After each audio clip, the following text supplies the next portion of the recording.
Greta, it's Misha Husain here, and Hi. Greta Thunberg is there ready to talk to you. So it's my pleasure to introduce you both, David Attenborough, Greta Thunberg.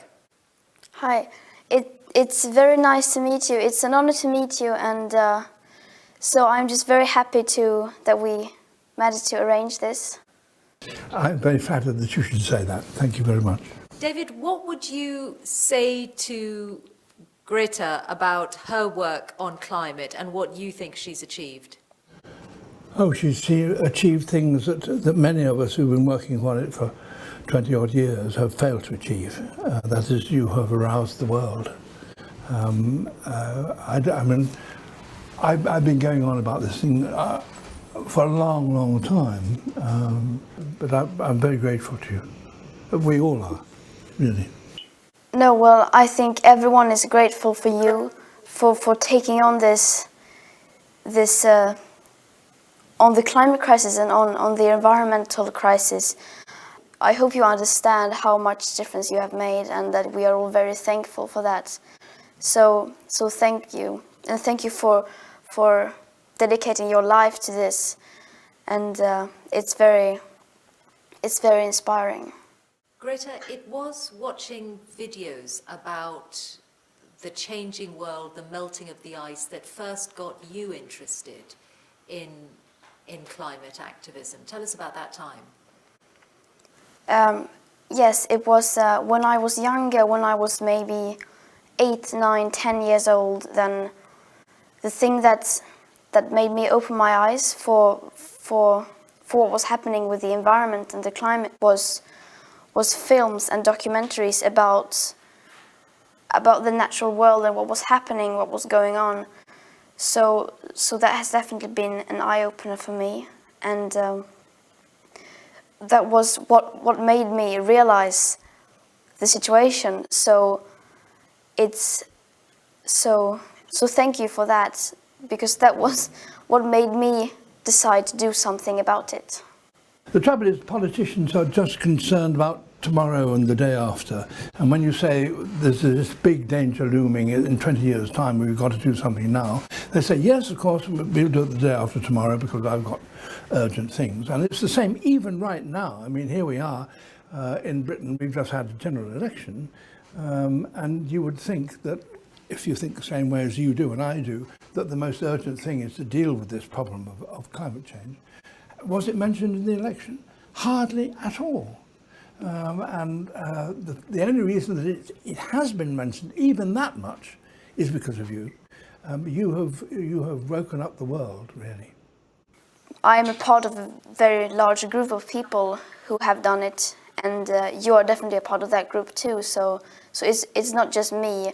Do you think, David, that the generations are coming together on this? There are people of your generation and younger who, I mean, you've been active for a long time, but there are people who have been politicized and who've become activists because of their children and their grandchildren. Oh yes, undoubtedly.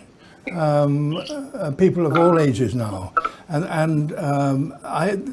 it's now on the front line, and you've put it there. As I said, all kinds of people have been doing their best to bring this about, and it is rather difficult, you know, when you've got the issue is going to happen in 30 years' time, and people say, but what do I do about this issue tomorrow? And politicians inevitably do that, and the electorate cause them to do that. But you broke through, and the motto, which is, look, the world belongs to not my generation, but to your generation. The world belongs to young people, is a very powerful one. You have made it an argument that people haven't been able to dodge. So I think we should all be very grateful to you, truly. I wondered, David, what advice you might give Greta. She is 16. You've been talking about these issues for a long time, since well before she was born. What would you say to her about the road ahead? Well, only that she has aroused people in a way which the rest of us have failed to do, and to be grateful for her doing that. I'm not a scientist in the sense that I have not devoted my life to climate science. What I want to do, and what I have been doing for all my life, is making programs about natural history, because that's fun. And that's what I like doing, and that's what you like doing, I'm sure. You like sitting down and watching creatures in the natural world. We don't want to spend our time marching through the streets, but we have to. And you've shown very great bravery in doing that. And people of my generation should be very grateful to you. Because you certainly aren't grateful to us for the mess we've left you. I mean, when you started making these programs, I mean, what was it like? Were you allowed to talk about the problems, the environmental problems, or was it just still very controversial? Well, it depends on what time we're talking about as to how long ago. 20 years ago it was controversial. Well, I don't know, 20 years it wasn't controversial, dash it. I mean, we could see the writing very clearly on the wall. And I did a program in Easter Island to to mark the beginning of the new millennium of the 21st century. And I stood in front of those great memorials to a broken civilization and said, look, this is an example of what happens if you don't care about the environment. And I think for the very first time, as far as I was concerned, I said, not that we have to change the way that we look after the natural world, but we are going to have to change the political structures that we've got. We're going to have to change our everyday lives. We're going to have to change our diets. I said 20 years ago, and nobody took a blind bit of notice, really. I mean, the program went out, nobody said anything, really, much. Well, you said the same things more powerfully, but of course they are more urgent. I mean, 20 years on, it is now really desperately urgent. And I just hope, here we are in my country, just going through this agony of political agony of what we're doing about Europe or one thing or another, and nobody's talking about this except for you. So, and we've got to be grateful to you and keep it on the front line in the same way we've been doing for some time.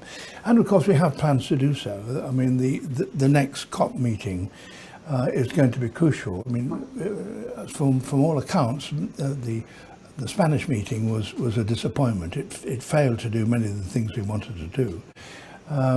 And this one, the next one, which takes place in the United Kingdom, we've really got to grapple with things, and it's a big job on the plates of those administrators and government people who will be attending. I hope to goodness we come out with some positive action. And David, any advice to Greta about a life in activism? Do you look at her life and think there's anything she needs to be careful of? Like you, there are people around the world who want her attention, who want to harness her to their cause. Any word of advice or warning? No, I don't think I should advise her in a position to. What she has already achieved is astonishing and admirable. And it brought the world to its senses. It's very difficult to know when you get to that sort of degree of pressure, how long can you sustain it? How long can you go on saying the same thing with the same impact? And of course you can't. I mean, a first impact is a first impact, and the impact of what Greta's been saying is so powerful. You can't expect that to happen to continue for a month or 6 months or a year unless you introduce some new element in the thing, and that's one of the problems that those of us who are concerned with awakening the world have to deal with. And we just have to keep the pressure up and find new ways of saying what is the same thing, only more urgently. Not because we want to make it more urgent as well, but because the problem is more urgent. And of course the evidence is more urgent. I remember 20 years ago, you would struggle to find a bit of film that really would encapsulate the dangers that are ahead which could not be argued against by the disbelievers by saying, oh, well, that's just an isolated incident. But now we're getting that, and now we're getting a film of coral reefs being blighted and being turned to white skeletons.